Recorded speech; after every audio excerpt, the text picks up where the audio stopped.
I was afraid.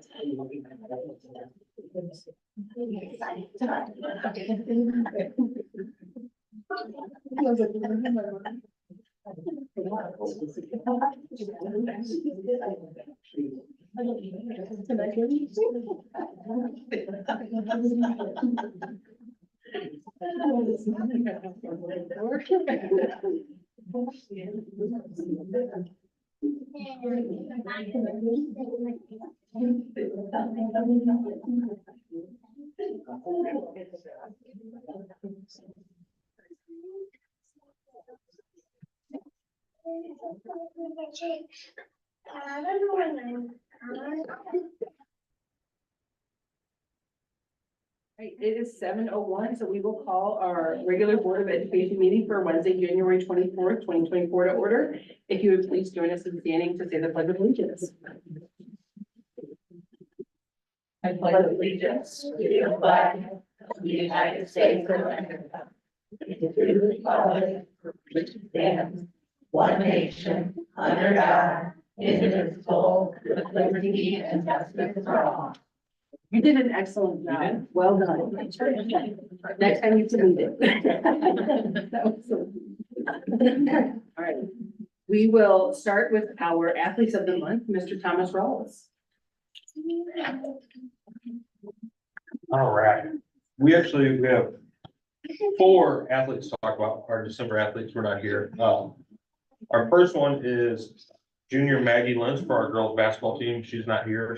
She's at home with the flu or something going on. So, Coach Bilke had this to say, because Maggie is a fantastic worker and leader, has demonstrated her leadership continuously with our team.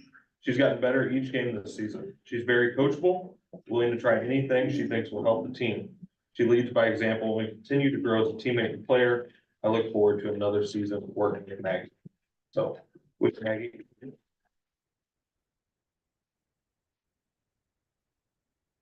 Second December athlete is Mr. Tim Coleman. Come on up.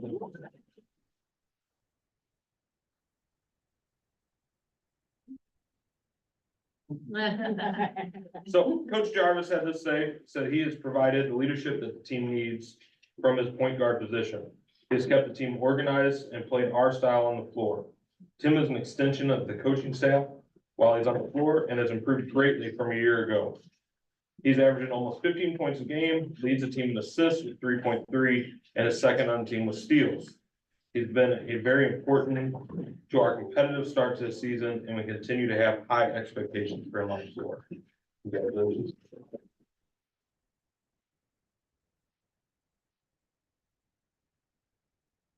January, freshman Miles St. Clair.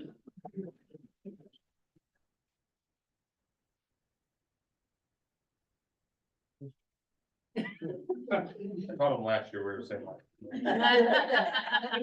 so, Miles is a great asset to our basketball program. Not only is he a very important part of our JV team, but since Christmas break, he has really seen his minutes increase at the varsity level. He's contributed in many ways to our success. He is a great teammate and leads by example. He is a great example of a student athlete at Valley Park. The coaching staff is looking forward to seeing what he can do the rest of the season and the next 3 years.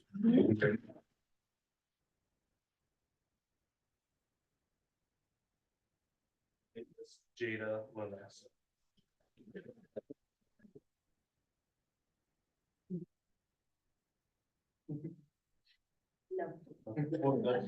That's a first. So.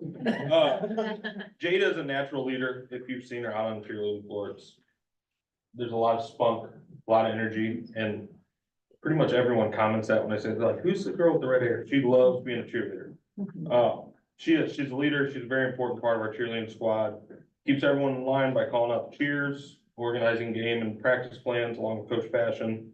And like I said, the opposing coaches, ADs, everyone comments how much they can tell she loves being there and loves supporting her team. So thank you for all your hard work and dedication.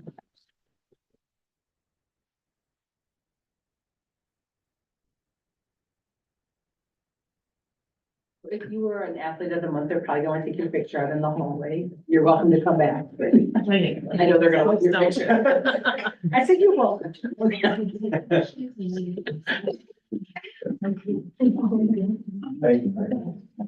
And up next will be our student spotlight, Dr. Jill Colin.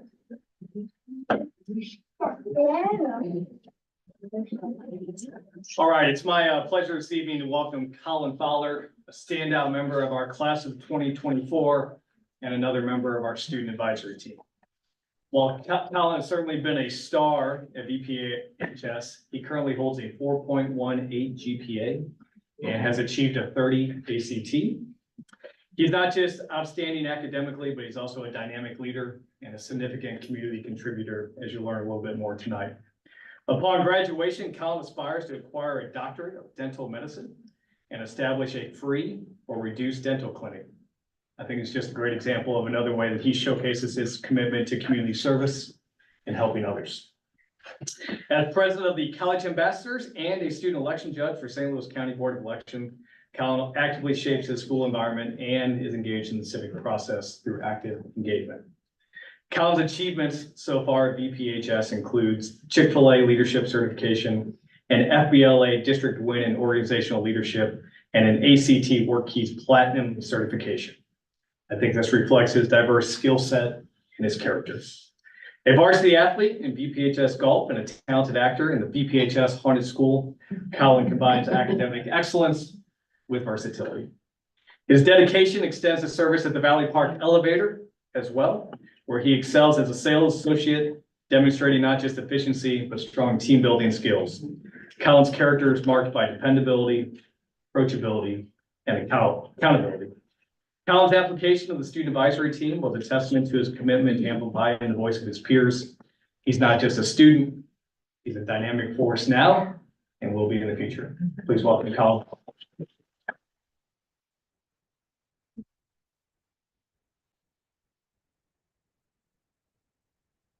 So I've got 4 awesome students that I need to recognize from our elementary school. I got to spend a couple minutes this afternoon with each and every one of them. And let me just tell you from our couple minutes, just talking face to face, getting to know each other, they are excellent, excellent students. And I know that each of them is the best that VP has to offer. First, we have Walter Zukowski from preschool.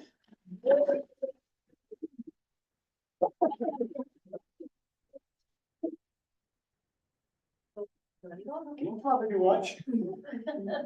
So this is what his teacher had to say. Walter has spent 3 years in the early childhood program at Valley Park. He has grown academically, socially, and emotionally throughout his time here. Walter is a good friend to others, always showing kindness and empathy to his classmates. He's a curious and enthusiastic learner who loves to share his knowledge and experience with others. It is truly a joy to have Walter in class, and I am proud to recognize all his hard work and accomplishments. Thank you, Walter.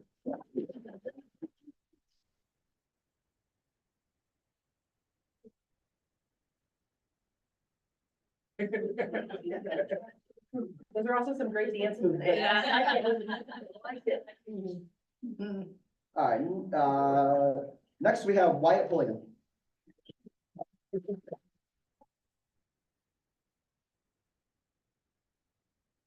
Wyatt is a sweet and caring, passionate little boy who goes out of his way to help others. He works hard every day, and I can count on him to do what is expected.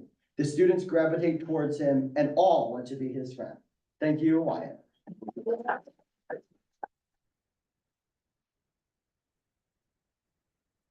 And next up, we have Elliot Bradenbach.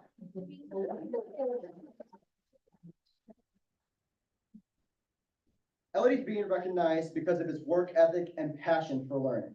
Elliot is full of questions and always eager to discover answers and solutions to problems. He's always participating in class and loves to share his knowledge.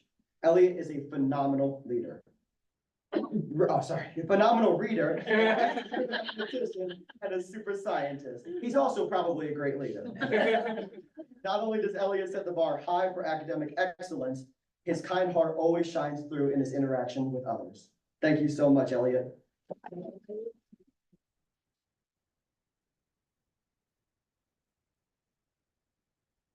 Next and finally, we have Janae.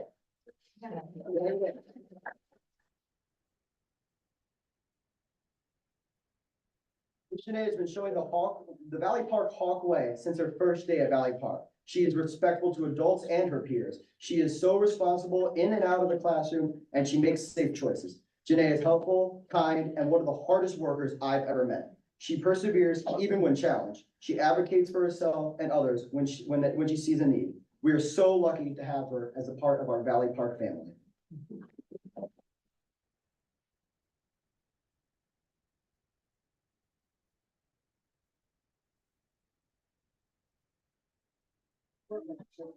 Good job.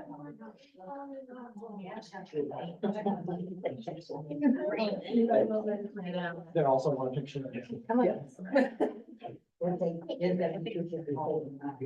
I know. Oh my God. Thank you. Thank you. Thank you. Make it. I drove 3 hours, I was making. Oh my gosh. I'm spending the night before I go back. We also stream if you ever. Yeah. You can watch the recording on your grandson. No, I wouldn't get it, but I did. Wow. That's dedication.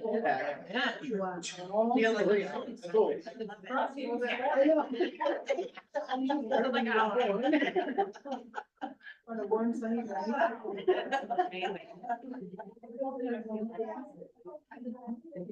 Yeah, I think we should always have those. On to the next approval of the agenda. I'll make a motion. May I have a second? Second. All those in favor, say aye. Aye. Anyone opposed? Do we have any public comment this evening? Okay. Mary, yeah. You wanna brag on my kid? Okay. Just kidding, that one. All right, and then our consent items, approval of regular session minutes, approval of 2024 mileage rates, approval of the 2024-25 early childhood tuition rates, approval of the check register, and the second reading of the board policies listed. I will make a motion. May I have a second? I'll second. Does anyone have any that they want to go ahead and discuss? All right, all those in favor signify by saying aye. Aye. Aye. All right, the next thing is the update on our early childhood HVAC system. Just a quick little background that I'll throw out there before Mr. Cole comes up here. A couple weekends ago when it was really cold, we were in the gym for my son's basketball game, and it was freezing, and I actually texted and said, did our heater go out? It's freezing in here. And so Mr. Cole was already on his way. He was on site within 15 to 20 minutes with workers trying to correct the problem. So I just asked if he could come, give us a little bit of an update on that and talk us through that, how we're handling that right now. Okay, yeah, so I was asked to bring an update today on the HVAC system down in the early childhood, and the first thing is I'm excited to say since the 17th, it's up and running. It has been running to standards with the cold weather that came through, and hopefully it keeps going with that. Just a little background on the system. It is a McQuay system. It's originated early 2000s. It's the original HVAC system to the early childhood. The system is an acknowledged system that is beyond its lifespan. It had a lifespan about 15 years, and it's well past that. It has been identified by many of our groups for the upcoming bond issue that is a high priority for replacement. This unit is notably hard to get equipment and parts for because the company no longer exists. In 2006, it was bought out by TMI.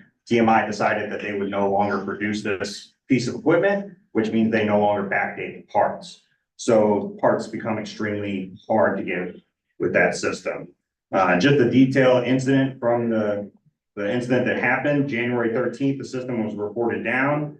HVAC contractor was identified, a faulty burner controller. Replacement parts were challenging to locate locally. So we were able to order it next day overnight, January 13th and 14th. We put temporary K1 kerosene heaters to prevent any damage to pipes and or floor or building structure from the cold temperatures that we were having. I think that night we hit negative -30 on the wind chill, -8 on actual temperature. So we put those heaters in there to kind of help mitigate any damage to the pipes or floor. January 14th, the parts arrived. Installation was successful. We got the parts around 1, we got them in at around 3. We ran several tests on the systems on that Monday, and we got the system up and running. January 17th, around 2 a.m., I received a low temperature alarm. The gym hit under 40 degrees at that point. This is when I get the alarm. Came in at 3. We contacted the contractor to come back out so I could help get it up as fast as possible. In that time frame, I did turn on the kerosene heaters again to keep the pipes and floor from getting any kind of damage. That part was a damper linkage that I ended up having to fabricate with the mechanical contractor because we could not locate that part. So we had to fabricate a part on site, required welding some parts together to get the proper mechanical movement inside the heater in there. The system was back up that morning by 9:30 a.m.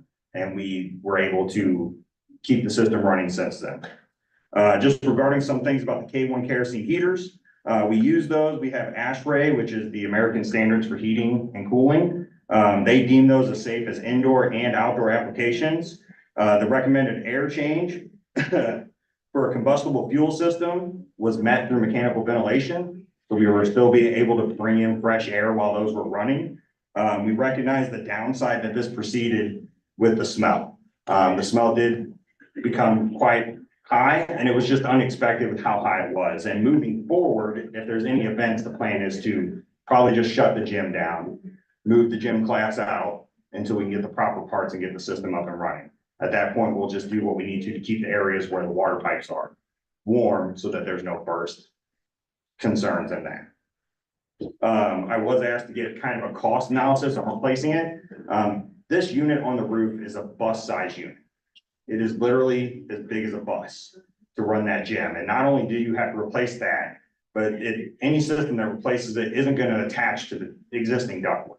So you have to replace all that. You have to have a crane on site that can lift that unit. That's about $100,000 to bring just the crane on site. So having a new system put in would cost about $500,000 upfront. And that's not thinking about when we have to replace the roof, that unit would have to come back off the roof and then be reinstalled after the roof is done. So it's just something we've been working through. I have been able to keep it running. I have faith that I can keep it running. That was just the plan, is to keep it moving until we get a possible bond issue to help with the roof and that to save us money in the long. So we don't, for whatever reason, the bond doesn't pass, you're just gonna kind of keep milking it along, I guess. At that time, we'd have to bring a list of priorities to the board. If the bond does not pass, we'd have to come with, hey, these are at the end of the lives. And this is what we're gonna have to do, and we'll have to look into alternative ways of making sure we get that replaced for a cost efficient manner. So your question fills into Chris's point, not only the early childhood, but the middle schools in pretty much the exact same condition, with the exception of that small part that we replaced earlier in the fall. And they both not only need new HVACs, but they need roofs too. And like anything identified in that bond issue, what we'd have to do, we talked about to do all those different projects, not just in the bond issue, but in facilities master plan, would take about 40 years worth of funding. So we would just have to start prioritizing.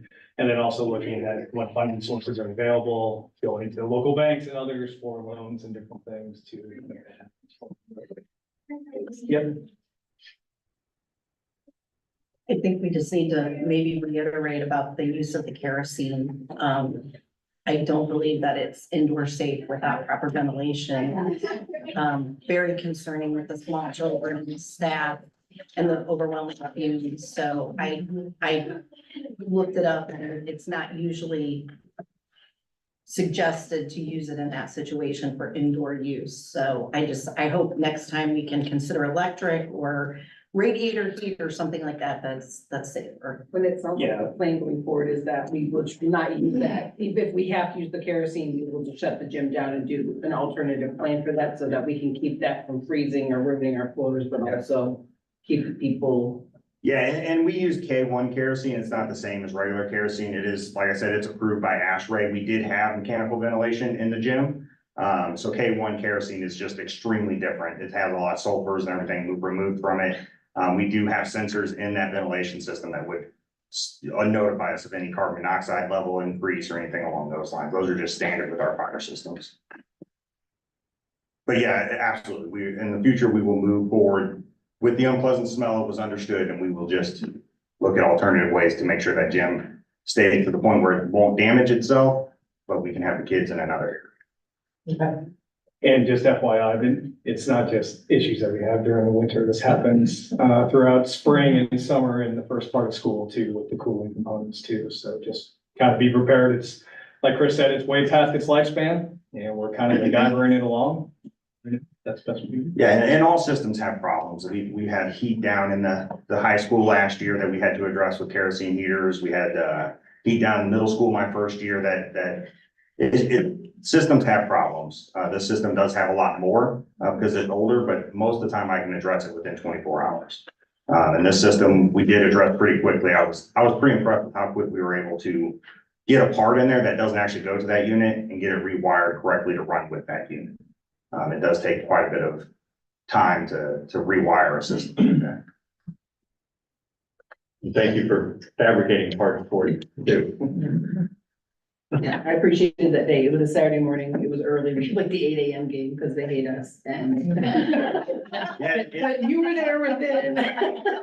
Yeah, and unfortunately, it just hadn't reached that 40-degree temp where it Right. alarms me. So that's just part of our aging energy management system. It doesn't have the ability to let me know a little sooner. So And I will say, sorry, this is not totally related to that, but Mr. Rawls, I appreciate all of your coaching staff who spends their days there, making sure everything runs and that everybody gets where they're supposed to be and the games can play because that's an early start.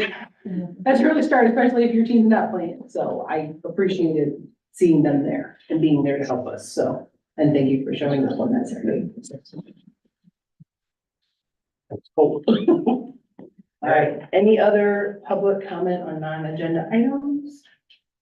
All right, then I will make a motion to adjourn to executive session. May I have a second? Second. All those in, oh, we need a roll call. I know this, don't look at me like that. I'll start with you. I wasn't gonna say anything. Oh, please do. I'm an I as well. We are adjourned.